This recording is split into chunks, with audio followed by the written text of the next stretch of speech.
കർത്താവ് നിങ്ങളോടുകൂടെ അങ്ങേ ആത്മാവോടും കൂടെ.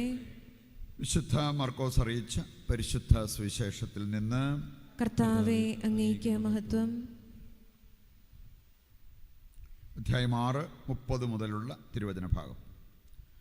അക്കാലത്ത് അപ്പസ്തോലന്മാർ യേശുവിൻ്റെ അടുത്ത് ഒരുമിച്ചുകൂടി തങ്ങൾ ചെയ്തതും പഠിപ്പിച്ചതും അറിയിച്ചു. അനേകം ആളുകൾ അവിടെ വരികയും പോവുകയും ചെയ്തിരുന്നു. ഭക്ഷണം കഴിക്കാൻ പോലും അവർക്ക് ഒഴിവ് കിട്ടിയിരുന്നില്ല. അതിനാൽ അവൻ പറഞ്ഞു, നിങ്ങളൊരു വിജന സ്ഥലത്തേക്ക് വരുവിൻ, അല്പം വിശ്രമിക്കാം. അവർ വഞ്ചിയിൽ കയറി ഒരു വിജന സ്ഥലത്തേക്ക് പോയി. പലരും അവരെ കാണുകയും തിരിച്ചറിയുകയും ചെയ്തു. എല്ലാ പട്ടണങ്ങളിൽ നിന്ന് ജനങ്ങൾ കരവഴി ഓടി അവർക്ക് മുമ്പ് അവിടെ എത്തി. അവൻ കരയ്ക്കിറങ്ങിയപ്പോൾ വലിയൊരു ജനക്കൂട്ടത്തെ കണ്ടു. അവരോട് അവന് അനുകമ്പ തോന്നി. കാരണം അവർ ഇടയനില്ലാത്ത ആട്ടിൻപറ്റം പോലെ ആയിരുന്നു. അവൻ അവരെ പല കാര്യങ്ങളും പഠിപ്പിക്കാൻ തുടങ്ങി. കർത്താവിൻ്റെ സുവിശേഷം. ക്രിസ്തുവേ, അങ്ങേക്ക് സ്തുതി. ഈശോയിൽ പ്രിയപ്പെട്ടവരെ, ഇന്നലെ നമ്മൾ പോൾ മിക്കി അനുചരന്മാർ രക്തസാക്ഷികളായതിനെക്കുറിച്ച് ധ്യാനിക്കുകയുണ്ടായി. നമ്മൾ ഗൊൺസാല ഗാർസിയ, അദ്ദേഹത്തോടൊപ്പം ഉണ്ടായിരുന്നവർ ജപ്പാനിൽ കുരിശിൽ തറയ്ക്കപ്പെട്ട് അവർ മരണം വരിച്ച വ്യക്തികളാണ്. സഭാപിതാവ് തെർത്തൂലിയൻ പറഞ്ഞിരിക്കുന്നൊരു കാര്യം, സഭയുടെ വിത്ത് എന്ന് പറയുന്നത് രക്തസാക്ഷികളുടെ ചുടുനിണമാണ്. അവരുടെ രക്തം, വിത്ത് നമുക്കറിയാമല്ലോ, വിത്ത് പാകിയാൽ അതൊരു ചെടിയാകും, അതിലൊരു കതിരുണ്ടാവും. എന്ന് പറഞ്ഞാൽ നമുക്ക് ഏറ്റവും കൂടുതൽ സഭയ്ക്ക് സംഭാവന ചെയ്യാനായിട്ട് സാധിക്കുന്നത് രക്തസാക്ഷിത്വത്തിനുള്ള സൗഭാഗ്യം കിട്ടിയാൽ സന്തോഷത്തോടെ നമ്മൾ ഏറ്റെടുക്കണം. ഈ ഗൊൺസാല ഗാർസിയ 2 സൈഡിലും നിന്ന് അദ്ദേഹത്തിൻ്റെ ശരീരത്തെ കുത്തി മുറിവേൽപ്പിച്ചപ്പോൾ അദ്ദേഹം ചെയ്ത ഒരു കാര്യം, ദൈവസ്തുതികൾ പാടി. ദൈവസ്തുതികൾ പാടിക്കൊണ്ട് അദ്ദേഹം മരണമേറ്റെടുത്തു എന്നാണ് പറയപ്പെടുക. നമ്മുടെയൊക്കെ വിരലൊന്ന് ചെറുതായി മുറിഞ്ഞാൽ, എവിടെയെങ്കിലും ശരീരത്തിൽ ചെറിയൊരു പൊള്ളലേറ്റാൽ, ആരെങ്കിലും നമുക്കെതിരെ വേദനിപ്പിക്കുന്ന രീതിയിൽ ഒരു വാക്ക് പറഞ്ഞിട്ടുണ്ടെങ്കിൽ ദൈവസ്തുതിയാണ് വരാറുള്ളത്. അത് സന്തോഷത്തോടെ സംയമനത്തോടെ എടുത്തും മുമ്പോട്ട് പോകാനായിട്ട് നമുക്ക് സാധിക്കുന്നുണ്ടോ? ഉണ്ടെങ്കിൽ നമ്മൾ ചെയ്യുന്നത് വലിയ സംഭാവനയാണ്. ഈ രക്തസാക്ഷിത്വം എന്ന് പറയുന്നത് 2 രീതിയിലുണ്ട്. ഒന്ന്, രക്തം ചിന്തിക്കൊണ്ടുള്ള, ഇവരൊക്കെ ചെയ്തതുപോലെ രക്തം ചിന്തിക്കൊണ്ടുള്ള രക്തസാക്ഷിത്വം. മറ്റൊന്ന്, രക്തം ചിന്താതെ കൊണ്ടുള്ള രക്തസാക്ഷിത്വം. ഇത് നമുക്കെല്ലാവർക്കും നമ്മുടെ മുമ്പിൽ ലഭ്യമാണ്. വേണ്ടവർക്ക് അത് ചെയ്യാൻ സാധിക്കും എന്നുള്ള ആ ഒരു തിരിച്ചറിവോടുകൂടി നമ്മളൊക്കെ തിരുസഭയ്ക്ക് ഒരു മുതൽക്കൂട്ടായിട്ട് മാറണം. അതല്ലാതെ സഭയെ കുറ്റപ്പെടുത്തി, സഭയെന്ന് പറഞ്ഞാൽ നമ്മളാണ്, സഭയെ അല്ലെങ്കിൽ സഭാധികാരികളെ കുറ്റപ്പെടുത്തി മുമ്പോട്ട് പോവുക എന്നതിനേക്കാൾ ഞാൻ എൻ്റെ സഭയ്ക്ക് ഒരു മുതൽക്കൂട്ടായിട്ട് മാറണം. അതിനെ ഞാൻ എന്ത് ചെയ്യണം?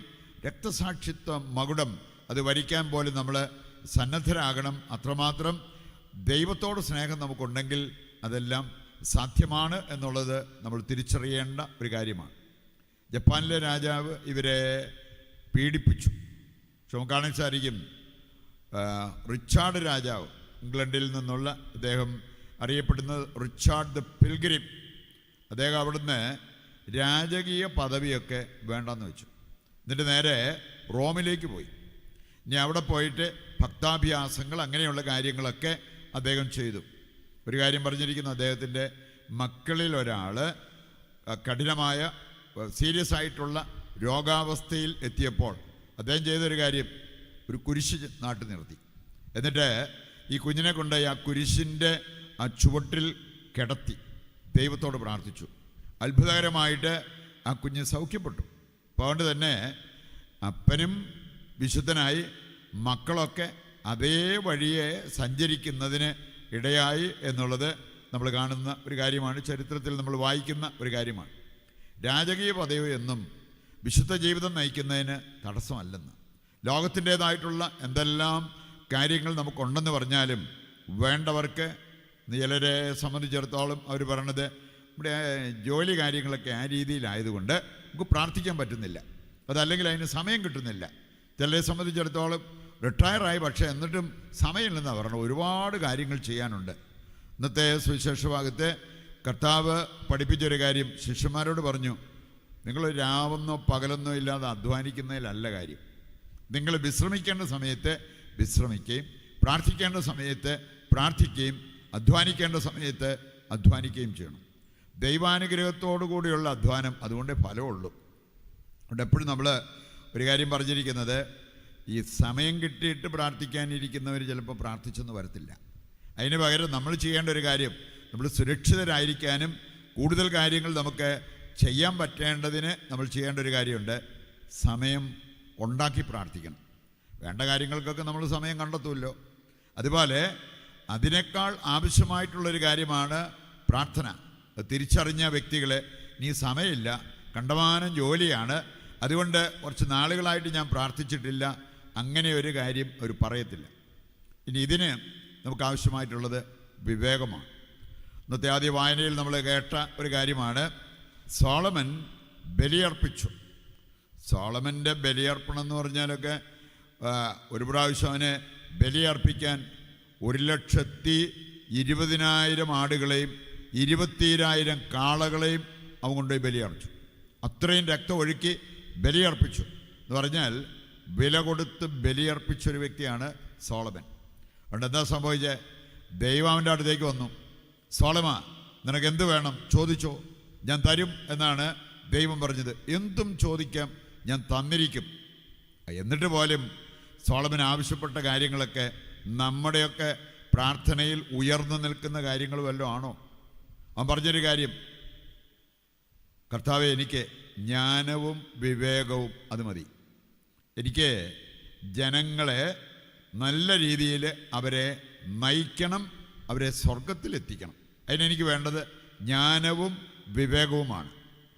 അവനവിടെ കാശുണ്ടാക്കണം, സുഖജീവിതം നയിക്കണം, ഇതുവല്ലാണോ ചിന്തിച്ചത്? നീ എല്ലാം കാണിച്ചായിരിക്കും ഇങ്ങനെയുള്ള ചിന്ത കാരണം മക്കളുടെ കാര്യത്തിൽ പോലും ശ്രദ്ധയില്ലാതെ, ജീവിത പങ്കാളിയെപ്പോലും ശ്രദ്ധിക്കാതെ കണ്ട് എൻ്റെ ജീവിതം, എൻ്റെ സുഖം, എൻ്റെ ഇഷ്ടങ്ങൾ, എൻ്റെ പദ്ധതികൾ എന്നും പറഞ്ഞു പോയിക്കൊണ്ടിരിക്കുന്ന ആൾക്കാരുണ്ട്. ഇവിടെ സോളമൻ ആവശ്യപ്പെട്ടൊരു കാര്യം ജ്ഞാനവും വിവേകവും. എൻ്റെ കാര്യമല്ല, എനിക്ക് ജനങ്ങൾക്ക് അവർക്ക് നല്ല രീതിയിൽ അവരെ നയിക്കാൻ എനിക്ക് സാധിക്കണം. എന്തായിരുന്നു ദൈവത്തിൻ്റെ മറുപടി? കൊള്ളാം, നീ പ്രാർത്ഥിക്കാൻ പഠിച്ചവനാണ് സോളമ. നീ ചോദിച്ചത് ഏറ്റവും കറക്റ്റായിട്ടുള്ള കാര്യമാണ്. അതുകൊണ്ട് ഇതാ പിടിച്ചോ, നീ ചോദിച്ചത് ഞാൻ നിനക്ക് തരുന്നു. നിന്റെ മുൻഗാമികളോ പിൻഗാമികളോ ആയ ആർക്കുമില്ലാത്ത അളവിൽ നിനക്ക് ഞാൻ ജ്ഞാനവും വിവേകവും തരുന്നു. ഇനി അതിന് കർത്താവ് സൂചിപ്പിച്ച ഒരു കാര്യമുണ്ട്. സമ്പത്തോ ധനമോ പ്രശസ്തിയോ ശത്രുനിഗ്രഹമോ ദീർഘായുസോ നീ ചോദിച്ചില്ല. 5 കാര്യങ്ങൾ. മിക്കവാറൊക്കെ നമ്മുടെ പ്രാർത്ഥനയിൽ ചാടിക്കയറി വരാറുള്ള ചില കാര്യങ്ങളാണ്. ഇതുകൊണ്ട് ജ്ഞാനത്തിന് വേണ്ടി പ്രാർത്ഥിക്കുന്ന കാര്യം നമ്മൾ മറന്നു പോവുക. ജീവിതത്തിൽ ഒരിക്കൽ പോലും അങ്ങനെ ഒരു കാര്യം പ്രാർത്ഥിക്കാതെ കണ്ട് ഈ 5 കാര്യങ്ങൾക്ക് വേണ്ടി രാവെന്നോ പകലെന്നോ ഇല്ലാതെ പ്രാർത്ഥിച്ചിട്ടുള്ള വ്യക്തികൾ ഉണ്ടാവും. പ്രിയപ്പെട്ടവരെ, ഉന്നതമായ കാര്യങ്ങൾ ലക്ഷ്യം വെച്ചുകൊണ്ട് ജീവിക്കാനും ഉന്നതമായ കാര്യങ്ങൾക്ക് വേണ്ടി പ്രാർത്ഥിക്കാൻ നമുക്ക് സാധിക്കണം. അതാണ് കൊളോസസ് 3:2 കർത്താവ് നമ്മളെ പഠിപ്പിക്കുക. ലോകത്തിൻ്റെ കാര്യങ്ങളല്ല, ഉന്നതത്തിലെ കാര്യങ്ങൾ അന്വേഷിക്കുന്നവരായിട്ട് മാറുക. അവരുടെ ഗണത്തിൽപ്പെടാനുള്ള കൃപയ്ക്കും അനുഗ്രഹത്തിനുമായിട്ട് ഈ ബലിയിൽ ദൈവത്തോട് നമുക്ക് പ്രത്യേകം പ്രാർത്ഥിക്കുകയും ചെയ്യാം.